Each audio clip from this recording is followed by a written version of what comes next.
बोलिए प्रेम से भक्तवत्सल भगवान की जय। या देवी सर्वभूतेषु मातृरूपेण संस्थिता नमस्तस्यै नमस्तस्यै नमस्तस्यै नमो नमः। या देवी सर्वभूतेषु कांतिरूपेण संस्थिता नमस्तस्यै नमस्तस्यै नमस्तस्यै नमो नमः।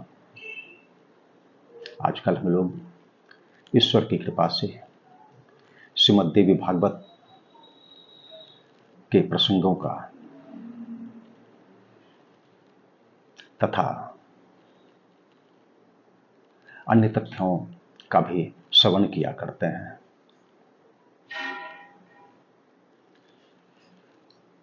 उतंक मुनि ने राजा जन्मेजय को सर्प सत्र आरंभ करने के लिए प्रेरित किया, सर्प को दोषी बतलाया। राजा परीक्षित के देहांत का हेतु सर्प को ही बतलाया। यद्यपि मुनि का शाप था, परंतु शाप क्रियान्वित हुआ।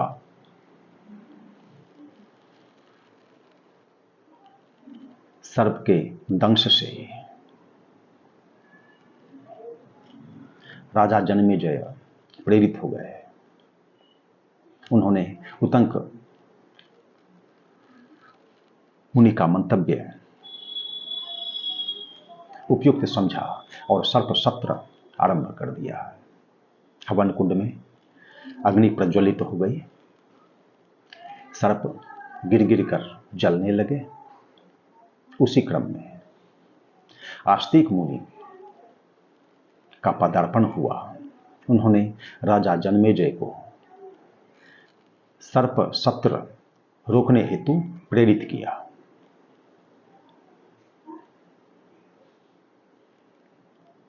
राजा जन्मेजय ने आस्तिक मुनि का निवेदन स्वीकार कर लिया और सर्प सत्र रुक गया। नागवंश की रक्षा हो गई। यह तो हुआ, परंतु यह जो सर्प सत्र आरंभ हुआ था और उनके पिताजी का जो देहांत हुआ था, इन सब कारणों से राजा जन्मेजय दुखी थे, अशांत चित्त था उनका।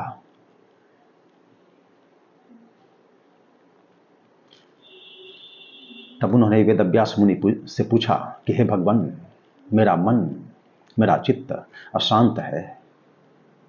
इस अशांति से निवृत्ति का क्या उपाय है? आप करने की कृपा करें।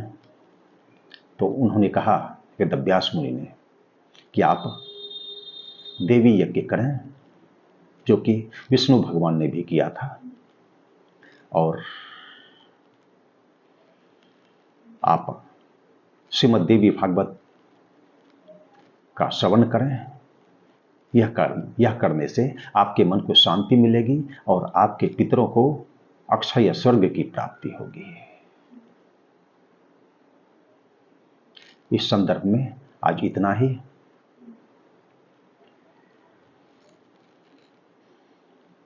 श्रीमद् भगवत गीता में उसका जो एक श्लोक है, 5वें अध्याय का 3रा श्लोक, मैंने प्रसंग के अनुकूल उसका उल्लेख करना आवश्यक समझा। भगवान श्री कृष्ण अर्जुन को कहते हैं कि ज्ञेयः स्व नित्य सन्यासी यो न द्वेष्टि न कांक्षति निर्द्वंद्वो हि महाबाहो सुखम बंधात प्रमुच्यते। ज्ञेयः स्व नित्य सन्यासी, अपने यहां हम लोगों के जीवन की 4 अवस्थाओं का उल्लेख है। यज्ञोपवीत के पश्चात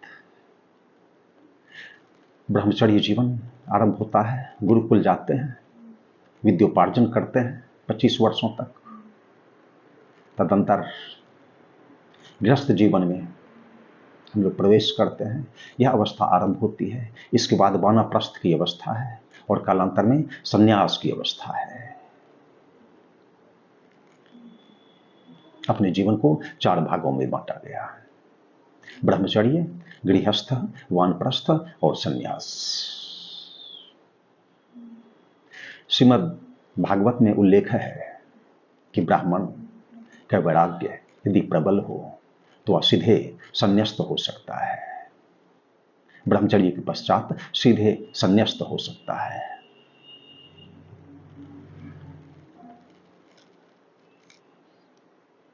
तो ज्ञेयः सो नित्य सन्यासी, भगवान श्री कृष्ण कहते हैं अर्जुन को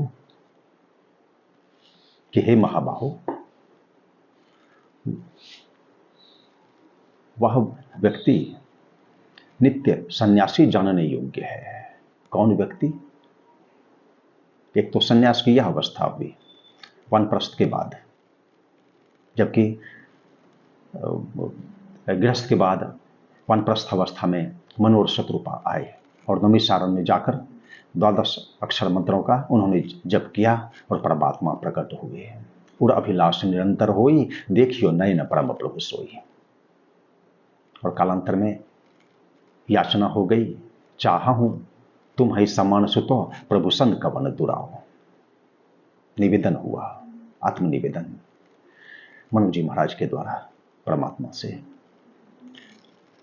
परंतु यहां नित्य सन्यासी जानने योग्य कौन है? ज्ञेयः सो नित्य सन्यासी, वह नित्य सन्यासी जानने योग्य है। वह व्यक्ति नित्य संन्यास्त है। कौन व्यक्ति? ज्ञेयः सो नित्य सन्यासी यो न द्वेष्टि। बस 2 बातें हो जाए, इन दोनों का पालन हमसे हो जाए। ज्ञेयः सो नित्य सन्यासी यो न द्वेष्टि, जो कि किसी से द्वेष ना करे, द्वेष ना करे। ज्ञेयः सो नित्य सन्यासी यो न द्वेष्टि न आकांक्षति, और कोई आकांक्षा ना करे। हम किसी पदार्थ से, किसी व्यक्ति से, किसी परिस्थिति से हमारे मन में दोष ना हो, यह विकार उत्पन्न ना हो जाए, दोष रूपी विकार। किसी भी पदार्थ से, किसी व्यक्ति से, किसी अवस्था से द्वेष ना हो जाए। प्रतिकूलता भी हो तो द्वेष ना हो, हम स्थिर रहें। योगः कर्मसु कौशलम, हमारा चित्त समाहित रहे। न विरतो दुश्चरितान, न शांतो न समाहितः, न शांतो मानसो वापि प्रज्ञाने नैनम वापनुयात्। हम समाहित रहें, हमारा चित्त समाहित रहे, स्थिर रहे, उद्वेलित ना हो, हमारे मन में किसी के प्रति द्वेष ना हो, और ना किसी से कोई आकांक्षा हो। जाहिने चाहिए कबहु कछु, तुम सन सहज स्नेह।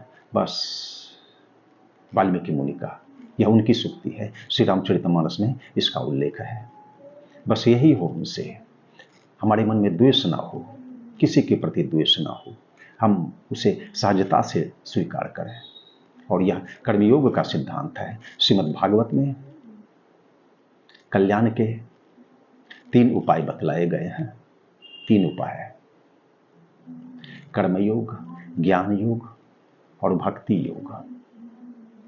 कर्मयोग के परिप्रेक्ष्य में यह आवश्यक है कि हमसे किसी के प्रति द्वेष ना हो जाए, द्वेष ना हो जाए। द्वेष यदि हो गया तो हमारा कर्मयोग सफल नहीं हो सकता है, द्वेष ना हो।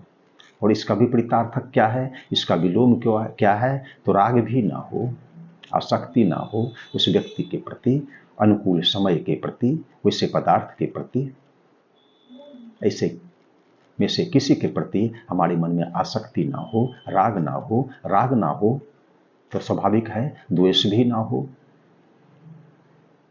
यानी हम अद्वैत में प्रतिष्ठित हो जाएं। ज्ञेयः सो नित्य सन्यासी यो न द्वेष्टि न कांक्षति, निर्द्वंद्वो ही महाबाहो। निर्द्वंद्व, हम द्वंद्व रहित हो जाएं। यह तो द्वंद्व की ही स्थिति है, जबकि राग होता है और द्वेष होता है, द्वंद्व की स्थिति। हम स्थिर हो जाएं, हम दोनों में से किसी से उद्वेलित ना हो। निर्द्वंद्वो ही महाबाहो सुखम बंधात प्रमुच्यते। वह व्यक्ति सुखपूर्वक बंधन से मुक्त हो जाता है। सुखपूर्वक। हमारे जितने भी ग्रंथ हैं, सब ग्रंथ हैं, सबों में हमारे उत्कर्ष की बात बतलाई गई है, उत्कर्ष की युक्ति बतलाई गई है। सबों का एक ही उद्घोष है।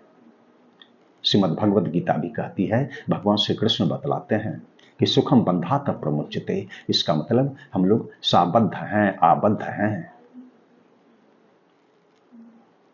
और बंधन का हेतु जो अनात्म तत्व है उसके प्रति आसक्ति, उसके प्रति हमारा ममत्व, उसके प्रति हमारा तादात्म्य, यही है। इसलिए हमारे जीवन में गायत्री मंत्र का बड़ा महत्व है।